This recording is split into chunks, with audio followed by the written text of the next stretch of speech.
साथियों, किसी भी देश की अर्थव्यवस्था उतनी ही प्रगतिशील होती है जितना वहां का बैंकिंग सिस्टम मजबूत होता है।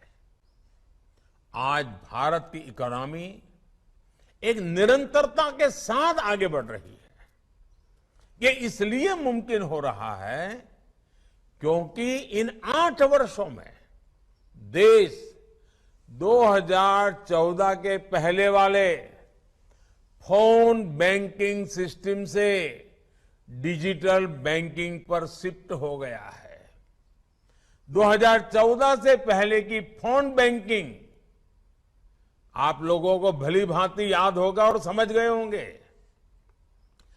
बैंकों को ऊपर से फोन आता था और तय होता था कि बैंक कैसे काम करें, किसे पैसे दें।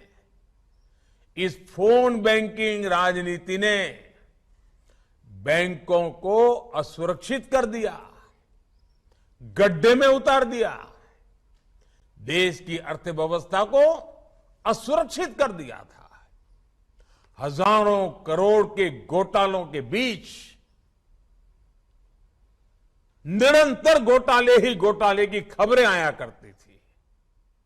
लेकिन अब डिजिटल बैंकिंग से सब पारदर्शी तरीके से चल रहा है। हमने एनपीए की पहचान के लिए पारदर्शिता लाने की दिशा में काम किया। लाखों करोड़ रुपए बैंकिंग व्यवस्था में वापस आए। हमने बैंकों को रिकैपिटलाइज किया। विलफुल डिफॉल्टर्स के खिलाफ एक्शन लिया।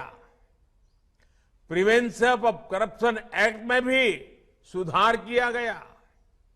एनपीए से जुड़े मुद्दों को सुलझाने में आईबीसी की मदद में तेजी लाई गई। हमने लोन के लिए भी टेक्नोलॉजी और एनालिटिक्स के इस्तेमाल को बढ़ावा दिया, जिससे एक पारदर्शी और वैज्ञानिक व्यवस्था खड़ी हो सके। बैंकों के मर्जर जैसे महत्वपूर्ण निर्णय पॉलिसी पैरालिसिस के शिकार थे। देश ने उन्हें भी उतनी ही मजबूती से निर्णय किए, कदम उठाए।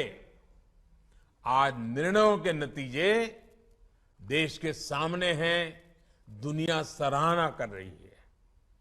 डिजिटल बैंकिंग यूनिट जैसी नई शुरुआत और फिनटेक के इनोवेटिव इस्तेमाल के जरिए अब बैंकिंग व्यवस्था के लिए एक नई सेल्फ ड्रिवन मैकेनिज्म तैयार हो रहा है।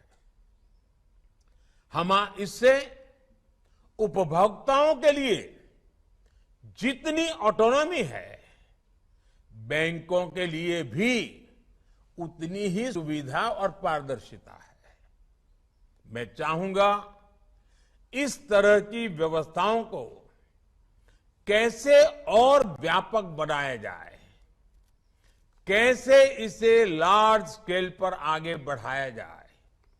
इस दिशा में सभी स्टेक होल्डर्स काम करें।